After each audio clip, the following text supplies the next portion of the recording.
ভারতবর্ষের 49টা সংবাদ মাধ্যমের খবরকে তারা স্ক্যান করেছেন, 49টা, যারা ভুয়ো তথ্য ছড়িয়েছে। এবং তাদের লিস্টের একেবারে ওপরে রয়েছে নান আদার দ্যান রিপাবলিক টিভি। তারা 5টা গুজব, বড় বড় গুজব ছড়িয়েছেন। তালিকাতে এর পরেই আছে হিন্দুস্তান নিউজ, লাইভ মিন্ট আর জি নিউজ, যারা 3টে করে গুজব ছড়িয়েছে। ইন্ডিয়া টুডে, এবিপি আনন্দ আর আজ তাক ছড়িয়েছে 2টো করে মিথ্যে খবর। এই প্রতিটা খবর ছিল বাংলাদেশকে নিয়ে, বাংলাদেশের সংখ্যালঘু মানুষজনদের উপর অত্যাচারকে নিয়ে। 18টা অন্তত এমন হামলার খবরে বলা হয়েছে যে আক্রান্ত হয়েছে হিন্দু, কিন্তু যার বা যাদের কথা বলা হয়েছে খোঁজ নিয়ে দেখা যাচ্ছে তারা আসলে মুসলমান। খবর বলা হয়ে গেল, মানুষ উত্তেজিত হলেন। তারপরে ফ্যাক্ট চেকে জানা গেল তো গেল, কি হয়েছে? তাদের কাজ, তাদের পারপাস সার্ভড। 5টা এরকম ভিডিও ছড়ানো হয়েছে যা কম করে 1 বছরের পুরনো এবং যার সঙ্গে এই সময়ের গন্ডগোলের কোনো সম্পর্ক নেই। বিহারের একটা দাঙ্গার ছবি, সেটাও বাংলাদেশের বলে চালিয়ে দেওয়া হয়েছে।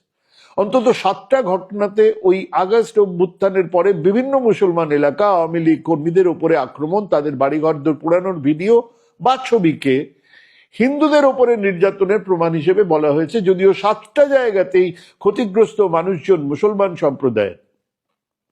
কিন্তু দেখানো হচ্ছে সাম্প্রদায়িক ছবি, দেখানো হচ্ছে বাংলাদেশের ছবি, মুখ চোখ দেখে বোঝা যাচ্ছে বাংলাদেশ। এবার খবর দেখানো শুরু করা হলো যে এক হিন্দু মানুষের সন্তান নিখোঁজ হয়ে গেছে এবং এলাকার মানুষ তার দাবিতে মানববন্ধন শুরু করেছে। কি টাচি নিউজ! একজন হিন্দু সংখ্যালঘু মানুষের সন্তান হারিয়েছে, সাহা করে কাঁদছে, এবং তার পাশাপাশি মানুষজন মানববন্ধন শুরু করেছে, রেজিস্ট্যান্স অব দ্য হিন্দু। খোঁজ নিয়ে দেখা যাচ্ছে ঘটনাটা 2013 সালের বাবুল হাওলাদার নামে এক মুসলমান ব্যক্তির সন্তান হারিয়ে গেছে, সেই সময় এই সমস্ত হয়েছিল। প্রশ্ন হলো, কেন এটা ছড়ানো হচ্ছে? সেই এলাকার মানুষ তো জানেন, তারা হাসবেন এই মূর্খের কারবার দেখে, কিন্তু অন্য জায়গাতে, বাংলাদেশেরই অন্য জায়গাতে বা এই বাংলার বিভিন্ন প্রান্তে তা হিন্দুদের উপর অত্যাচার হিসেবেই প্রচার হবে। ডোনাল্ড ট্রাম্প রাষ্ট্রপতি হবার পরে নাকি ইউনুস পালাচ্ছেন। রিপাবলিকের ক্যাপ্টেন ময়ূখ মাঠে নেমেছিলেন, সঙ্গের ছবিটা ছিল ইউনুস সাহেবের ফ্রান্স থেকে দেশে ফেরার, দেশ থেকে পালানোর নয়। কিন্তু রটানো হলো।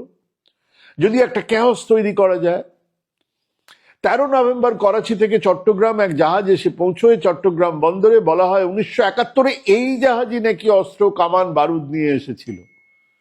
আবারও এসেছে। ডাহা মিথ্যে দিয়ে আসলে ক্যাচাল পাকানোর চেষ্টা চলছে। 25 নভেম্বর চিন্ময় কৃষ্ণ দাসকে চট্টগ্রাম আদালত থেকে বের করার সময় এক আইনজীবী সাফিকুল ইসলামের মৃত্যু হয়। প্রথমেই বলা হয় এই আইনজীবী নাকি চিন্ময় মহারাজের আইনজীবী ছিলেন।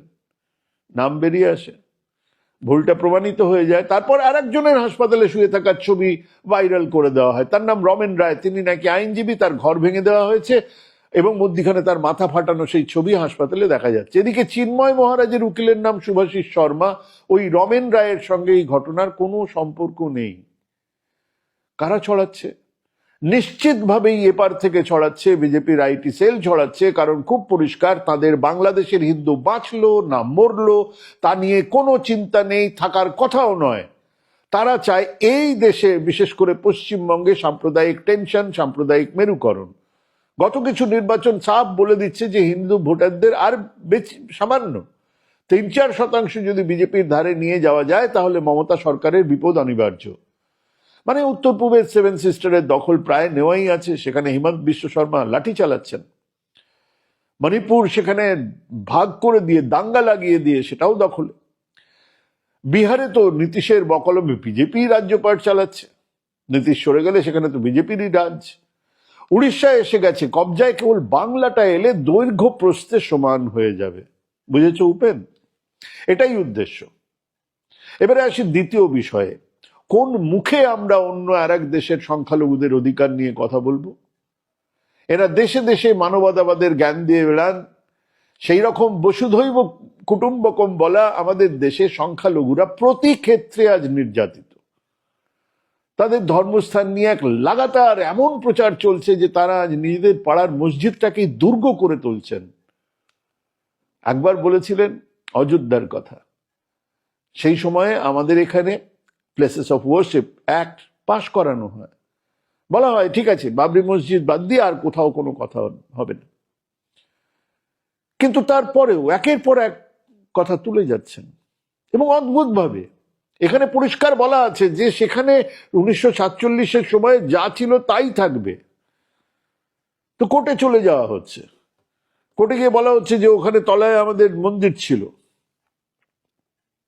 এবারে কোর্ট তো সোজাসুজি বলেই দিতে পারতো না, প্লেসেস অফ ওয়ার্শিপ অ্যাক্ট আইন আছে, আমরা এই আইন যতদিন থাকবে ততদিন পর্যন্ত আমরা কিছু করতে পারবো না। তারা বলছে না ঠিক আছে, পাল্টানো তো দূরের পরের কথা, খুঁজে তো দেখি, অর্থাৎ তদন্ত চলুক, অর্থাৎ জল গরম হোক, হাওয়া গরম হোক, সেখানকার সংখ্যালঘু মানুষজন আতঙ্কে থাকুক, এটাই কাজ কারবার। 4 বছর ধরে এই মামলা ঝুলে আছে সুপ্রিম কোর্টে। এই বিচারপতি চন্দ্রচূড় বলেছেন হ্যাঁ ঠিক আছে প্লেসেস অফ ওয়ার্শিপ অ্যাক্ট আছে, আমরা তো পাল্টাতে দিতে পারি না, কিন্তু তদন্ত করে দেখতে ক্ষতি কি, তলায় কি আছে? কি তদন্ত করবেন? কিসের তলায় কি পাওয়া যাবে? তাজমহলের তলায় শিব মন্দির আছে বলে তাজমহলটা ভেঙে তলায় খুঁজে বার করা হবে? আজকে সেলিম চিশতির দরগা ভাঙা হবে, আজমের শরীফ। এই সেদিন 3টে বাচ্চা ছেলেকে বেধড়ক মারা হচ্ছে, বল জয় শ্রীরাম, বল জয় শ্রীরাম, বল জয় শ্রীরাম, তারা প্রাণের ভয়ে চিৎকার করছে জয় শ্রীরাম, তারপরেও থাপ্পড় কিল ঘুষি, একজনের মুখ দিয়ে স্বভাববশত মুসলমান ছেলে, বাচ্চা ছেলে, হায় আল্লাহ বেরিয়ে গেছে, তাকে আবার বেধড়ক মার। আর তারপরেই এখানে ক্ষান্ত নয়, 3 বাচ্চার ওপরে, ক্লাস 3-4 বাচ্চার ওপরে যারা এই অত্যাচারটা চালালেন সেই ভিডিওটা তুলে তারাই ভাইরাল করে দিলেন। এবার মজাটা দেখুন, সেই একজন বদমাশের করা, সেই ভাইরালকে 2-3 জনের করা সেই ভাইরাল